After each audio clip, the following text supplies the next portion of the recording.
Today on Primary Care, breast cancer tends to appear in Black women at a younger age and a more advanced form. Not only did I have cancer, but the cancer has spread and it had metastasized throughout the lungs and the bones.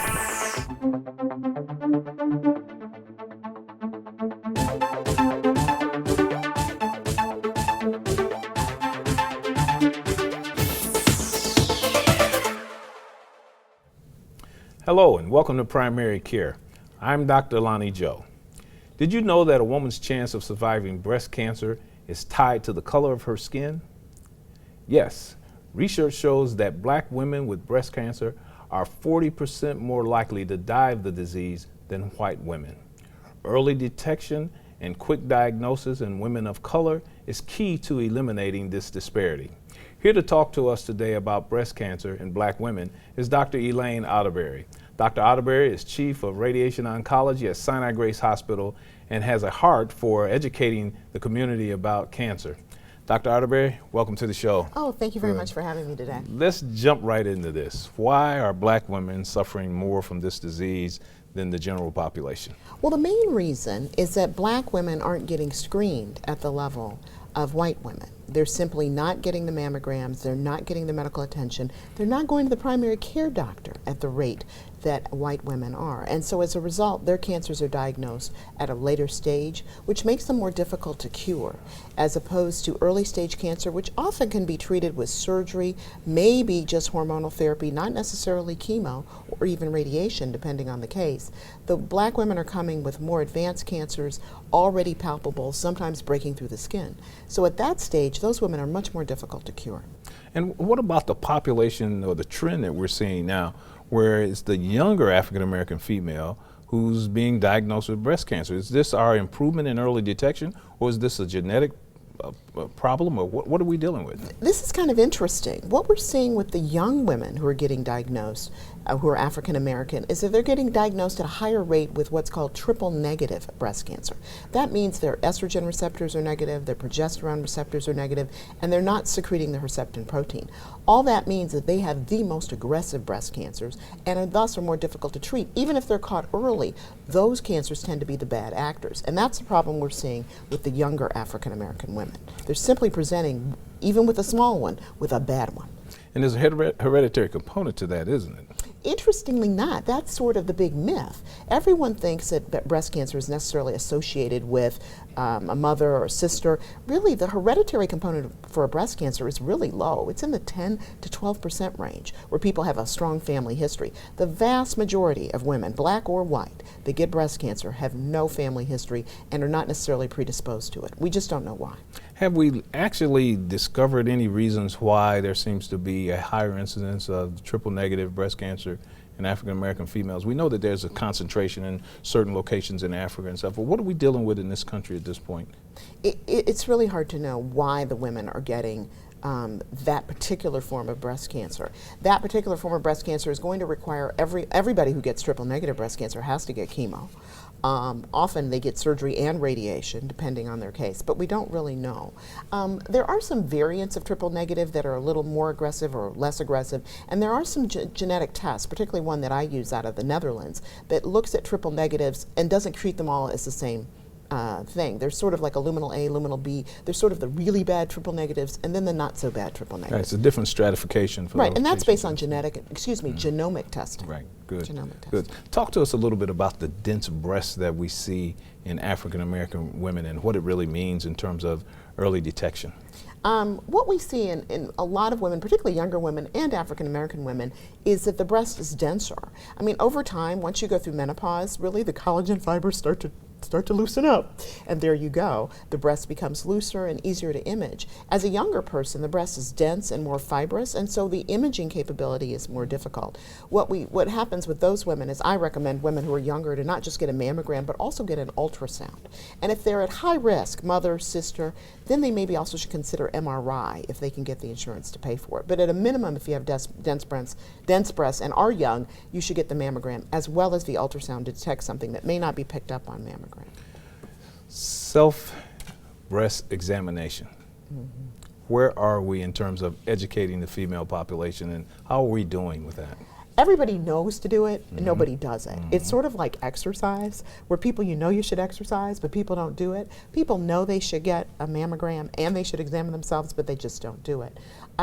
Self-breast examination is very important, though, because you can detect stuff that your doctor may miss and that even a spouse may miss. So it's important to examine your breast regularly. But I don't say do it alone. It's got to be done with mammography. You're sort of the best judge. It's really to get women need to be more comfortable with examining themselves, their breast, and particularly the armpit, because you can get breast cancers that present in the lymph nodes and not just the breast. So it's really something we encourage all the time. We're getting more sophisticated. We're starting a study actually with a company, a startup, a venture capital company out of Arizona that's detected a blood test that believes that they have a blood test that will detect breast cancer in women under 50 with a sensitivity rate of 95% in conjunction with mammogram. 95%. That's excellent. So what you're seeing is there's more and more sort of emphasis on looking at other ways to diagnose breast cancer in addition to mammography, sort of like the PSA is for the prostate cancer. We're looking at genetic testing along with imaging that can help drive further imaging for people with earlier and earlier stage breast cancer. And I think that's going to be the way to go. There's going to be people that refuse to get a mammogram but may get a blood test, right? That may prompt the mammogram, similar to PSA. So we're doing a clinical trial with a small startup company actually that has a very sophisticated test, and they need information on African American patients, which they don't have. So I'm really excited about that because it really represents sort of the next phase of where we need to be going in imaging and diagnosis. We have to take it to the next level. We can't just keep beating people up about getting mammogram and doing breast examination. We've got to do something else for them that they'll accept in order to help with early detection. So it's clear that education is, like in most disease states, is important in breast care. But there is a fear out there, even in women in my own family, there's a fear about getting that mammogram. Not so much at this stage the fear of something being found, but the test itself. Yes. People are fearful of the test. It can be a little bit uncomfortable. People feel, is there a better way to do it? There's a very popular sort of 3D, it's called a 3D tomo mammogram, which is sort of the new level of mammogram, sort of where digital mammograms were 10 years ago. The 3D tomo is sort of the new mammogram. That being said, it still requires the compression imaging, all of it, in order to get good imaging. We're not really there yet with what will be the more sophisticated, I'll say, non-invasive breast imaging. MRI is probably the closest in terms of non-invasive, but you generally can only get an MRI if you have a strong family history and or been diagnosed. So we're not there for using MRI for mass screening. We're sort of stuck with the mammogram, uncomfortable though it may be. I encourage women to just bite the bullet and do it. Maybe take an anti-inflammatory if it's really a problem before, they've developed all these sort of pads around the mammogram. It's a little bit smoke and mirrors. It still hurts, but no pain, no gain. How about that? So we've been very successful in pushing the colon cancers up the colon, so to speak, just by our digital examinations of the rectum and occult blood tests. And same thing with prostate cancer. Exactly. Most of the patients that we're discovering now, we're discovering them before they have symptoms in prostate disease and colon cancer disease. What about breast cancer? Are there any symptoms that ladies really should be looking for in terms of maybe I have a problem, instead of just I had a normal mammogram last year, this may not represent anything? Are there any signs or symptoms that we can warn people about? Generally, the unfortunate thing is by the time you have a sign or symptom, you generally have a pretty big cancer. That being said, though, the signs could be something as simple as dimpling of the breast, change in the appearance of the breast. You can get a lump or ulceration of the breast. That's usually, again, advanced stages. The people who are generally going to be cured have no symptoms, okay? But again, in advanced stages, you will actually see the breast cancer punch through the skin, so you do start to see skin changes. The other thing is a very careful breast examination will detect more subtle things. Most people the shower cards just advertise just sort of going around the breast in a circle. But really what you need to do is put your hands on your hips, create pressure, put your arms over your head. You need to look at yourself in left and right. I mean, it's a lot. Yes, it's a lot. But if you really want to do a good self-examination, you need to sort of play doctor and do what the doctors do. How about that? We're going to go to a break. When we return, you'll hear from a woman who was surprised to learn that she had breast cancer. Since 1918, the Detroit Medical Society has been there for physicians, patients, and the community. We were there then, and we're here now. The Detroit Medical Society, here for you. Welcome back to Primary Care. Shirley Roberson was surprised to learn that she had breast cancer, but even more surprised when diagnostic testing revealed that it had spread. My name is Shirley Roberson, and I discovered I had breast cancer in 2009. I found out by playing with my little grandchild, actually. I was bouncing up, playing with her, and she did the steppy thing little infants do, and when he touched down on my chest, a really sharp pain hit me, and I had no idea that that was going to happen. And when I looked and I started touching that area, there was a lump there. It was like a rock, and I am not familiar with what breast cancer is, so I thought, you know, what is this? You know, I've got to get this checked out. I had had mammograms before, actually a slight scare in '05, but they said nothing. That was absolutely nothing. So when I went to the doctor, they told me, yes, that it was breast cancer. I was never sick before. I'm a vegetarian. I was doing all the right things, I thought. I was getting the exams. So to hear you have breast cancer was just really, really strange. I'm thinking, no, first of all, they made a mistake, not me. And then I'm thinking, well, it's probably just too much stress and I've got to do something about that. But I didn't take it as serious as like, oh my God, I have breast cancer, I'm gonna die, or anything like that. I just thought, okay, they'll take care of this and I'll be fine. I had the lumpectomy, I had the radiation. I took a test that showed that the chemo really was going to help maybe 20%, but it probably wouldn't help much. So they gave me pills. I took pills for like 4 years for it. And I really didn't think much more about it. I had decided to change careers. I was going to college. I was having a good time. And I knew that I should feel a little tired, I mean, going back at this age. So it never, ever struck me that I could actually be ill. And like I said, I was having tests done. I was seeing the doctor on a regular basis for another problem, which they call ITP, which are disappearing platelets. And so I felt that if anything was wrong, someone would catch it, he would catch it, and just going on living my life. And then I started feeling like around a year later, actually, my back was hurting me. And I was working a little bit, and I was thinking, and I complained. I said, oh, my back hurts. And they checked my back and, you know, kind of said, well, you know, you're not as young as you used to be. It's gonna, I'm like, no, I don't have, you know, I'm one of those health nuts. I don't have problems. You know, this is really annoying. Nothing was done. Then my leg was bothering me. And then I couldn't stoop or bend very much. And toward the end of the semester, I started feeling really strange. Once again, I had the test done. I had mammogram done. They said I was fine. It wasn't until I couldn't breathe hardly. I was getting short of breath, and I was thinking, this just doesn't feel right. This is so uncomfortable. This cannot be normal. It's more than stress. It's something. I received new insurance after graduating that required me to see a primary care doctor. And I went to her, and the moment almost I told her that I had breast cancer, she said, really? And your back is hurting you? I said, yeah, it hurts all the time. And so she says, let me examine you. And she did, and she says, you know, I think I hear crackling. And I said, really? And she says, yeah, I want you to take a CAT scan. And sure enough, they discovered not only did I have cancer, but the cancer has spread. And it had metastasized throughout the lungs and the bones, and had been spreading for over 3 years, it looked like. So I decided to come to Carmanos. It was through a suggestion of a couple of good friends, and I'm glad I did. And they got really, they jumped on it really fast.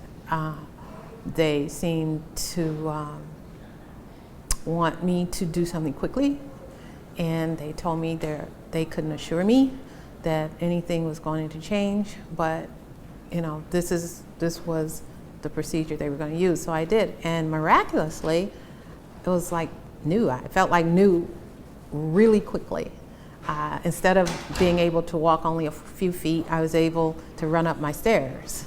And I thought, oh, thank you, God, for all the people praying, because I really didn't think that I was going to be around much longer, because the doctor had said, the original doctor, that I had maybe only a couple of years with what the disease that had spread at that point.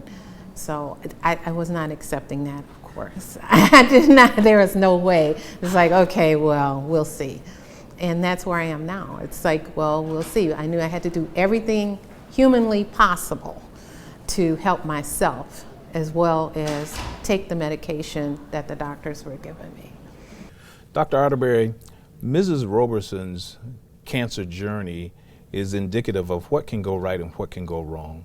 Let's go back to this early detection and self-breast examination again. She's a very fortunate patient in this regard. She's fortunate in that the cancer was found, at least initially, very early. The story of the child kicking her and creating a bruise or something that forced her to do breast self-examination is not an uncommon Or one. maybe forcing her to get the mammogram. Right, sort of pushing her along to discover a problem with her breast. The other thing that I thought was good is that she got genetic testing, or genomic testing, excuse me, that helped indicate whether or not she needed or didn't need chemotherapy. And that's sort of where we are. Once the cancers are diagnosed, almost every patient gets some sort of genomic testing to indicate what their risk is, whether or not they need chemotherapy, and in some cases, whether or not they even need radiation. So breast cancer can't be, it's treated as a smorgasbord. I mean, you just can't, there's no one size fits all for breast cancer diagnosis. As for detection, again, we can't stress enough, early detection, mammography, and breast self-examination.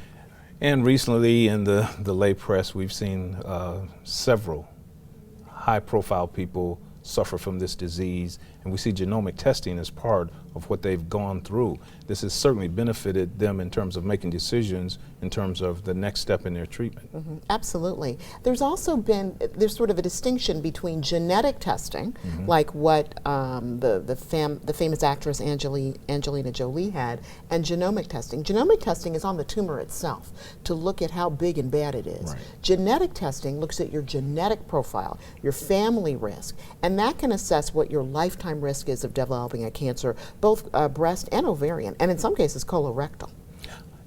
Even with this, we are still behind the curve in treating, diagnosing, advising African American females. Right. What can we do to make this outcome better? I mean, we're suffering through the outcomes-based medicine approach on everything now. Oh, absolutely. And in some ways, we're sort of behind the Europeans in terms of the approach for treatment. Like in my specialty, the sort of the standard is to give 6 weeks of radiation. Well, in Europe and even in Windsor, the standard is 16 fractions of radiation. And in Europe, what's extremely popular is 1 fraction of radiation given at the time of surgery. And the outcomes in randomized trials in the New York Times, Wall Street Journal, Lancet have shown that it's the same as giving 6 weeks of radiation, just to give 1. So there's a lot, we can learn a lot from our European counterparts in terms of the technique and the technology they use to deliver radiation and breast cancer treatment in a shorter fashion. So women aren't necessarily inconvenienced with the breast cancer diagnosis. Some of them have the surgery, have the radiation while they're asleep, and go back to work in a number of days. And we have to mention this. You know, our community continues, 2014, suffering from a lot of myths about spread of the disease. I've heard it all. When they opened me up, the air touched it and it spread. I mean, there are all kind of variations on. Well, that's those not things. that's a real myth in our African American community. I mean, it's almost folklore.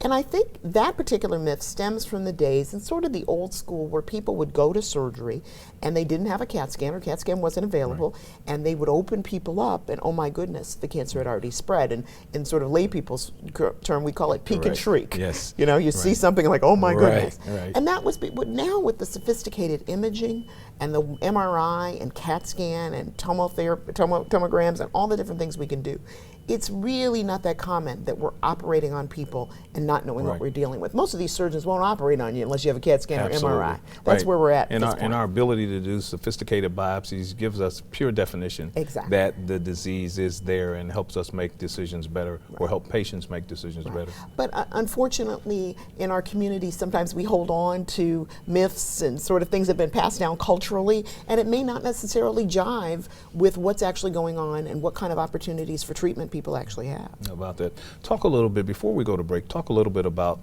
the spiritual aspect of dealing with this disease in women. You know, women in the African American community are the matriarchs of the family, more and more becoming the breadwinners. You know, we have to deal with them in a different space now than we have in the past. And one of the particular portions of that space is the spiritual aspect of how they're dealing with this disease state. It's been shown in many clinical studies that people that do have some kind of spiritual grounding actually do better with a cancer diagnosis because they have that element of support. I think it's so important for patients to speak to their pastor, speak to their community, and actually I found it's very helpful for people to talk about their cancer. We have a sense of secrecy, a sense of closure in our community, and I think it actually helps other women, for other women to talk about it, or even to have shows like this where we talk about breast cancer and are open about it, so people feel more comfortable with, if they do get a diagnosis, what should they do next? And the tendency is to ostrich a little bit, you know, put our head in the sand. And it doesn't really work when it comes to a cancer diagnosis. The more open you are, generally the more help you get. How about that? Yeah. Very interesting. We're going to go to a break. We'll be right back with more primary care. This is where heart doctors throughout the Midwest are bringing their toughest cases, where specialists from around the world come to learn, where patients who couldn't be saved before are being saved. The all-new state-of-the-heart DMC Heart Hospital. This is Detroit, rising, medicine advancing, the future unfolding. The new DMC Heart Hospital. This changes everything. Welcome back. We're on set with Dr. Elayne Arterbery, Chief of Radiation Oncology at Sinai Grace Hospital here in Detroit. Let's get back to just warning signs and symptoms for a minute, Elayne, before we move on. Most people would love to have some ability to say that if this hurts, I can react to it. Absolutely. This is not the case with this particular disease state. No, breast cancer can be very, very silent. I mean, tumors, depending on the size of your breast, the tumor can get pretty big before you can feel it. The most sensitive way to detect breast cancer is mammography. Painful though it may be, inconvenient though it may be, it's just something women have to do. So they really have to join forces with their primary care physician. There's sort of a laundry list of things you can do as a cancer prevention strategy, and one of them is to get a mammogram. But as far as other things, there's a lot of lifestyle choices that people can make that can actually reduce their risk of cancer. Obviously, the typical things, eating more fruits and vegetables, particularly blueberries, raspberries, anything with red or blue fruits are thought to be sort of anti-cancer. The other thing I tell people is don't microwave anything in plastic, particularly saran wrap. When you saran wrap and then microwave, there's certain chemicals that are released out of the plastic that are actually thought to be cancer generating. And so I tell people not to do that. And to really consume sort of a really healthy and balanced diet. All those things, I mean, it's added together, it's sort of a cumulative effect, can help people reduce their risk of developing a cancer. But that being said, nothing's better than that mammogram. How about that? So a culmination of things that we've known for a long time that have to come together to be at the forefront of people making choices in their lifestyles. Tell us about the role of support groups in the treatment of a breast cancer patient. I think it's very important. Breast cancer can be quite devastating, and depending on your infrastructure and the support you have in your family, you may or may not have anybody to talk to about this. And so the support group really functions as a vehicle where you can share and exchange. I do a support group at Triumph Church every month, actually, for cancer patients, and breast and non-breast cancer patients actually attend. And we talk about all kinds of things, from diagnosis to treatment to the best cream to use, to all kinds of things that are appropriate. How to get your eyelashes and your eyebrows back after chemotherapy and radiation therapy. So it really provides people with the support and the information. And surprisingly, when you're among strangers, people are often more open You know, they'll tell things to strangers they wouldn't necessarily tell to their friends or family. So it gives people an opportunity to share and exchange and relieve stress. Elayne, tell us a little bit about your perception of what we're doing from an insurance standpoint of view to treat breast cancer. A lot of the patients run into complications with all of the insurance issues in the treatment of this disease, and regardless of that, we still have to get from point A to point B in the treatment of that patient. Absolutely. What I wish in a perfect world, we'd have more patient advocacy with regard to insurance carriers. Particularly when you get to some more experimental and non-traditional therapies, there's just not a lot of support for that. People have to get authorizations. It's just very difficult to get I'd say, advanced level care. Sort of the other thing is that people are advocating getting breast imaging at 50 versus 40, yes. Which I can't understand, and a lot of people in my community can't understand it. I still maintain, despite what the statistics say, that 40 to 50 does represent a risk period. It's not as high, obviously, but there are women that are cured actually by getting a mammogram during those age groups. It may be not cost effective, right, for the government. However, there are women that do benefit from it, and particularly African American women, because when they get diagnosed at a young age, it tends to be a more aggressive cancer. Beware of the sophisticated form of rationing medicine. Oh, yeah. Be careful of rationing that. Good, right. good. We've been on set with Dr. Elayne Arterbery, Chief of Radiation Oncology at Sinai Grace Hospital in Detroit. Elayne, thank you for joining us on the program today. All right, thanks a lot. Pleasure. Great to be here. Thank you for joining us. For Primary Care, I'm Dr. Lonnie Joe. Primary Care was produced with the participation of the Detroit Medical Society, representing physicians, patients, and the community.